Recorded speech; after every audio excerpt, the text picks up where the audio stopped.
जिंदगी के कथानक बदल जाएंगे। जिंदगी के कथानक बदल जाएंगे। रूप के सारे मानक बदल जाएंगे। जिंदगी के कथानक बदल जाएंगे। रूप के सारे मानक बदल जाएंगे। दर्द के गीत तो बजते रहेंगे यूं ही। दर्द के गीत तो बजते रहेंगे यूं ही। मगर गाने वाले अचानक बदल जाएंगे। गाने वाले अचानक बदल जाएंगे।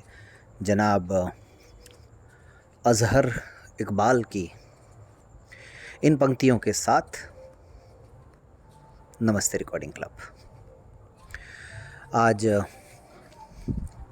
The story of recording club का 350वां अंक सुना रहा हूँ। और यूँ तो आज है 21 अप्रैल 2025। दरअसल कई दिन से यही सब सोचने में समय निकल गया कि 350वें अंक में किया क्या जाए। आजकल रिंकू लाल जी का बड़ा धन्यवाद कि उनकी वजह से व्यूज़ काफ़ी अच्छे आ रहे हैं, क्योंकि कई जगह वो शेयर करते हैं कहानी को। और भी साथी करते होंगे तो मैं माफ़ी चाहता हूँ, क्योंकि मुझे पता नहीं चल पाया इस वजह से। लेकिन गाहे बगाहे इक्का दुक्का प्रतिक्रियाएं आप सबकी मिल जाती हैं, इसके लिए भी बेहद शुक्रिया आप सबका। दरअसल किसी भी जगह पर जो सूत्रधार होता है, या यूँ कहें कि ज़्यादातर जो व्यक्ति सामने आता है, उसके लिए दोस्तों बड़ी चुनौतियाँ होती हैं। चुनौती इस बात की भी कि काम लगातार जारी रहे, उसमें किसी भी तरह का व्यवधान ना आए, प्रोजेक्ट बाधित न हो। और दूसरा ये कि कहीं पर इस तरह का मैसेज भी न जाए कि भाई यही है सब कुछ करने वाला, यही कर रहा है सब कुछ, या यही दिखता है। तो इस दिखने और इस नहीं दिखने के बीच में रह कर के काम की गति को चलायमान रखना बहुत ज़्यादा चुनौतीपूर्ण कार्य है दोस्तों। और जो लोग किसी भी जगह पर मुखिया की भूमिका में हैं, वो मेरे इस दर्द को समझ सकते हैं, मेरी इस परेशानी को समझ सकते हैं। दरअसल the story of recording club में बहुत बार प्रयास किया कि इसमें लोग बदलते रहें, कहानियाँ बदलती रहें, बातें बदलती रहें, घटनाएं बदलती रहें। लेकिन बहुत मुश्किल हुई 3-4 लोगों को भी यहाँ तक लाने में। और कुछ साथी ऐसे हैं जिन्होंने देर कर दी यहाँ पर आने में। तो ऐसे में मेरा तो मन है कि मैं इस कहानी को जारी रखूं। और मैंने ये बात क्यों कही, मेरा मन है कि मैं इस कहानी को जारी रखूं, क्योंकि लोग कहेंगे तुम्हें किसने कहा है, तुम भी चुप हो जाओ, बंद कर दो, क्या ज़रूरत है तुम्हें। और मुझे इस बात का संतोष है दोस्तों कि मैंने कोशिश ये की है अब तक कि जितना मुझे याद रहा, इस कहानी में जो जो किरदार आए, जो जो घटनाएं हुई, उनको जितनी ईमानदारी से पेश कर सकूं, पेश करने का प्रयास किया।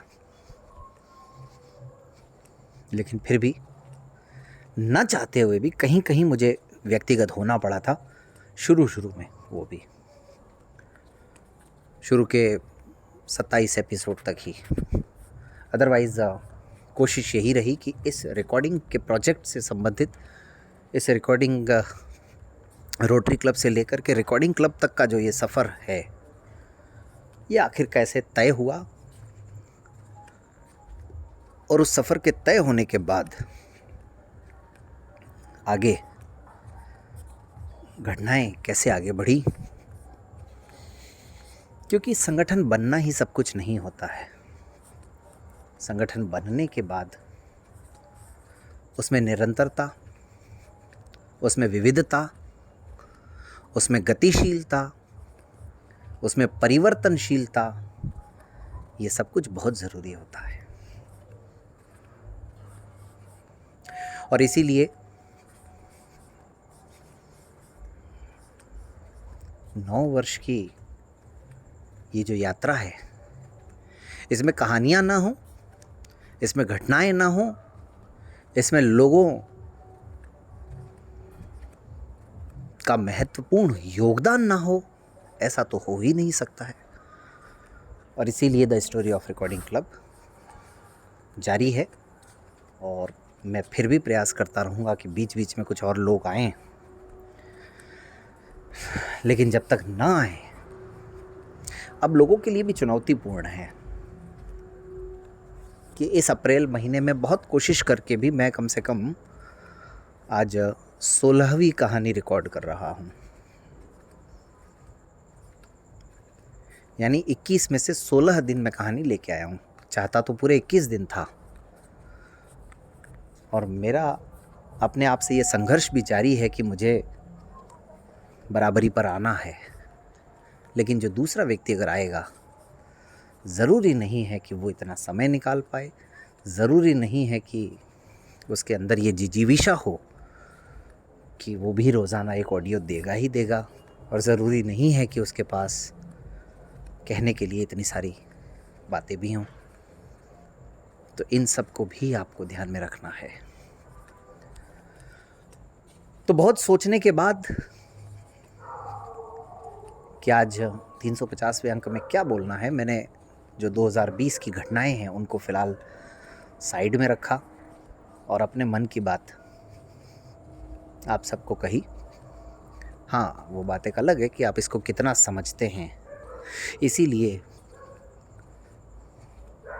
ज़िंदगी के कथानक बदल जाएंगे, रूप के सारे मानक बदल जाएंगे, लेकिन ये दर्द के गीत तो बजते रहेंगे यूं ही, और गाने वाले अचानक बदल जाएंगे। अब ये दर्द के गीत दोस्तों आपके हमारे सबके आसपास होते हैं, और ज़रूरत होती है उनको सुनने की, समझने की, और उनके मर्म को पकड़ने की। आज मैं अपने व्यक्तिगत जीवन से जुड़ी हुई एक घटना आपको सुनाना चाह रहा हूँ, और इसमें मेरा कतई कोई इरादा नहीं है कि मैं अपना महिमा मंडन करूँ या अपना कोई गुणगान करूँ। बस जाने अनजाने, जैसा मैं हमेशा कहता हूँ, ईश्वर ने मुझे इस घटना से जुड़े रहने का मौका दिया, इसी वजह से मैं आज यहाँ सुना पा रहा। और मैं ये भी जानता हूँ और मानता भी हूँ कि जिस व्यक्ति में भी थोड़ी सी संवेदनशीलता है, थोड़ी सी संजीदगी है, थोड़ी सी जिंदा दिली है, वो अपने अपने तरीके से जहाँ भी वो है, जिस भी जगह वो है, जिस भी रूप में वो है, वो समाज के लिए कुछ न कुछ करने का प्रयास ज़रूर करता है। हाँ, उनकी बातें हम कितनी सुन पाते हैं, कितनी बाहर आ पाती हैं, वो एक अलग बात है। लेकिन मेरे लिए ये ज़रूरी है कि मैं बोल बोल करके आप सब तक मेरे ज़िंदगी की कुछ अच्छी घटनाएं लाता रहूं, ताकि अगर उनसे भी आपको किसी तरह की कोई मदद मिले, तो मुझे लगता है कि ये इंसानियत के लिए बहुत ही अच्छी बात होगी। तो घटना कुछ यूँ है दोस्तों, जो है सच्चाई वैसी ही बता रहा हूँ, हूबहू।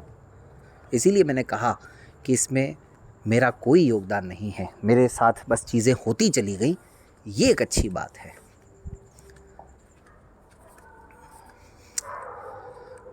मैं जिस जगह पर अभी प्रिंसिपल हूँ, जिस स्कूल में, वहाँ लगभग 300 बच्चे पढ़ते हैं, कक्षा 1 से कक्षा 12 तक। बिल्कुल एक अलग थलग सा गांव है। गांव छोटा मोटा नहीं है। 2011 की जनगणना के अनुसार वहाँ की जो आबादी है वो 2773 2773 की है। 2021 की तो आधिकारिक तौर पर हुई नहीं। तो ग्राम पंचायत भी नहीं है वो। और वहाँ पर ज़्यादातर जो जातियाँ हैं वो राजपूत हैं, गुर्जर हैं। ये दो जातियाँ तो प्रमुखता से हैं। बाकी ऐसे छुटपुट में जाट भी हैं और इस्लाम धर्म के लोग भी हैं और रावत भी हैं ना, अलग अलग तरह के हैं। तो 2.5 साल से मैं हूँ वहाँ पर और मेरा भी कभी ध्यान नहीं गया इन चीज़ों की, और न मुझे कभी दिमाग में आई ऐसी चीज़ें कि ऐसा भी कुछ हो सकता है। आप सब जानते हैं कोविड के बाद स्क्रीन टाइम बहुत बढ़ गया लोगों का, और आँखों संबंधित बहुत समस्याएं लोगों को हो भी रही हैं। और हमारे राजस्थान में तो हद ये भी हुई कि सरकारों ने ही, हमारे पूर्व मुख्यमंत्री साहब ने बच्चों को भी हाथ में मोबाइल पकड़ा दिए। तो हालांकि ऐसा नहीं है कि वो मोबाइल नहीं देते, तो बच्चे मोबाइल देखते ही नहीं, लेकिन उसमें और तड़का लग गया। तो फरवरी महीने के अंदर मेरे स्टाफ में एक साइंस टीचर हैं, अभी युवा हैं, पहली पोस्टिंग मेरे यहीं की है और मूल रूप से वो सीकर से हैं। उन्होंने मुझे बताया कि सर 10वीं क्लास में एक बालिका है और एग्ज़ाम सर पर हैं। हमें ऐसा लगता है कि उसकी आंखों में कुछ समस्या है और मैं ये चाहती हूँ कि आप उसके पिताजी से बात करें। मैंने कहा आप तो गांव में रहते हैं, वो क्योंकि बाहर की हैं तो यहीं रूम लेकर के रहती हैं अपने हस्बैंड के साथ। मैंने कहा आप तो गांव में रहते हैं और आप शायद ज़्यादा अच्छे से उनको समझा चुके होंगे और इस बारे में बात भी कर चुके होंगे। तो उन्होंने कहा कि हाँ, हमने बात तो की, लेकिन उसका कुछ ख़ास असर नहीं हुआ और वो बच्ची पढ़ने में बहुत होशियार है और उसका काफ़ी आगे काफ़ी कुछ कर सकती है वो। चलिए, मैंने कहा बात करते हैं। मैंने फिर उसके पिताजी से उसी समय बात की फ़ोन पर और उनको समझाया। और ग्रामीण परिवेश में एक ये भी समस्या होती है दोस्तों कि रोज़ कमाना है, रोज़ खाना है। तो आपने छुट्टी ली तो मतलब वेतन कटा। प्राइवेट जॉब होते हैं ज़्यादातर। तो खैर उनके बात समझ में आई और उन्होंने फिर, ये शायद मंगलवार या बुधवार की बात रही होगी, और उन्होंने शुक्रवार शनिवार तक जांच करवाई। सोमवार को मुझे पता चला कि उस बच्ची के 3.5 नंबर का चश्मा लगा।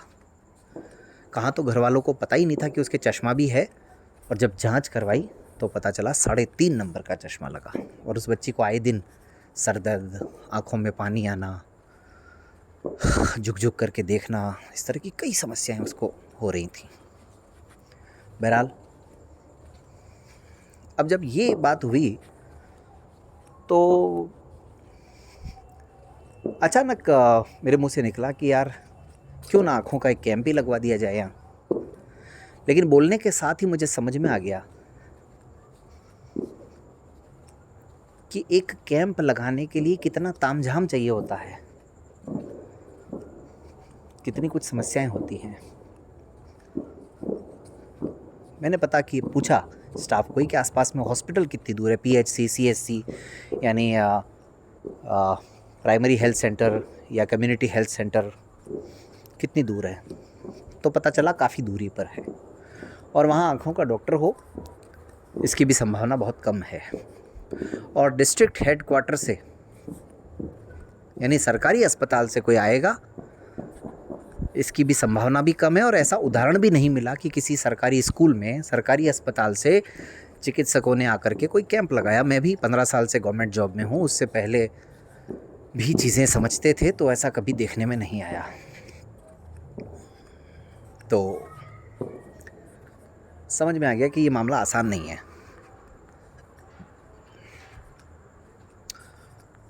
तत्काल तुरंत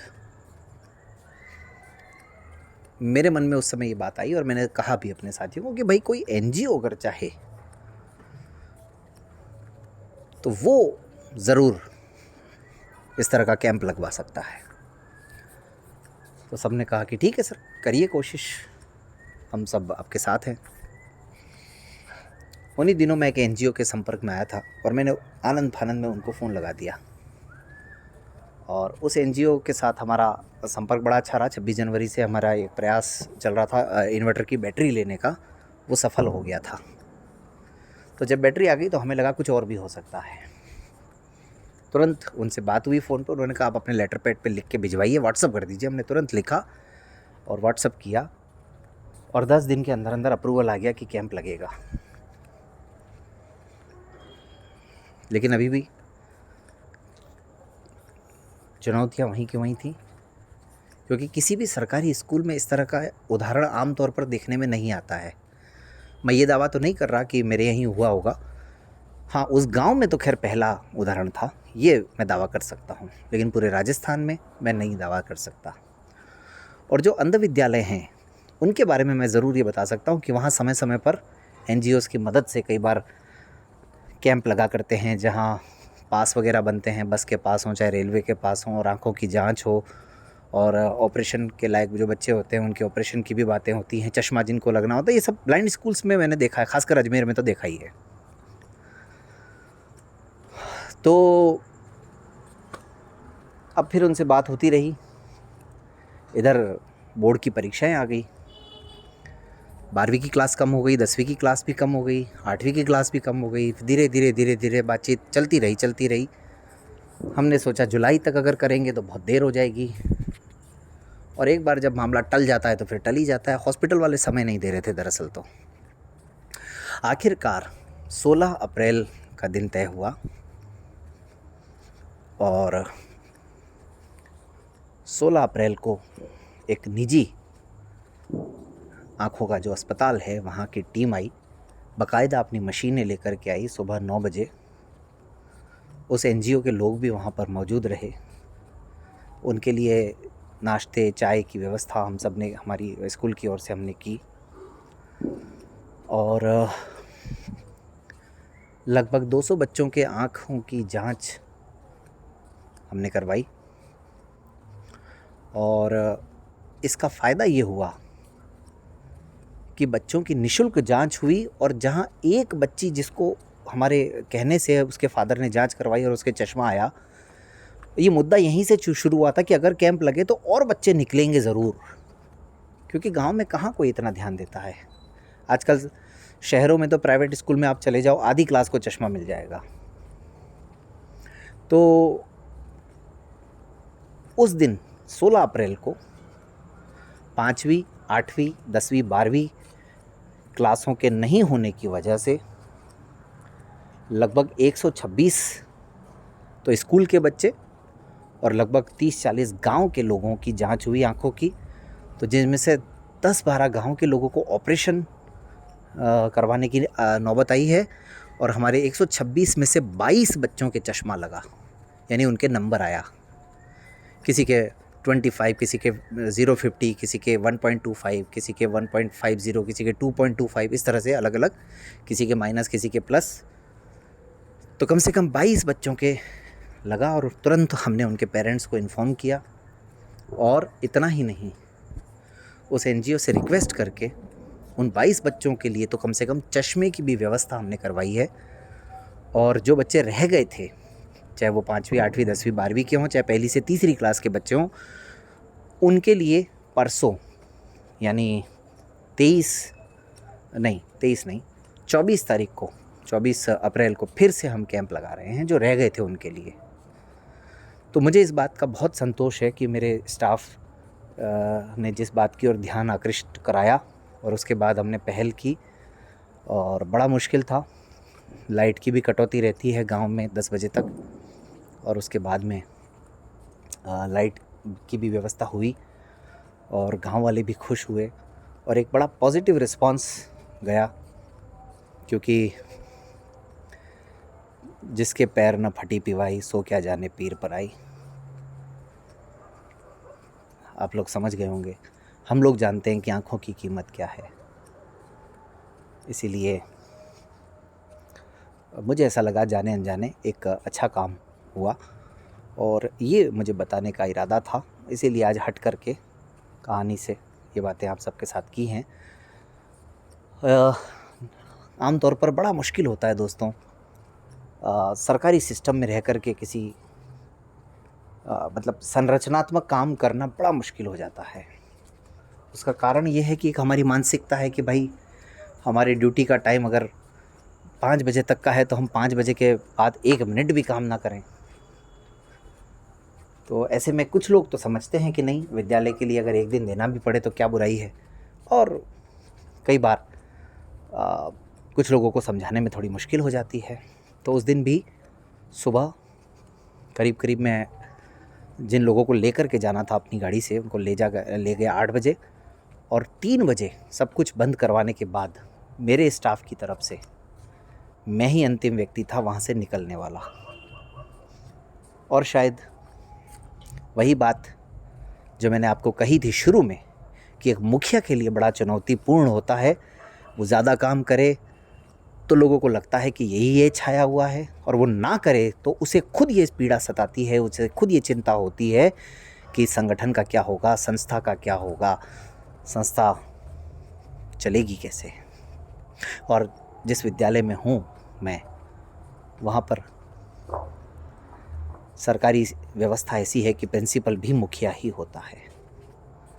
तो उम्मीद है आप सारी कहानी का निचोड़ समझ गए होंगे। और बस यही कहूँगा कि बेशक हमारे पास लाख बंदिशें हैं, लाख बाधाएं हैं, लेकिन इन बंदिशों, इन बाधाओं में रह कर के अगर हम इस मुख्य धारा के लोगों के लिए कुछ भी काम अगर कर पाएँ तो उसकी गूंज बहुत दूर तक सुनाई देती है, ये मान करके चलिएगा। और ये सोच करके मत बैठिएगा कि साइटेड ही जब नहीं कर रहे हैं तो हम क्यों करें, आँख वाले ही जब आगे नहीं आ रहे हैं तो हम क्यों करें।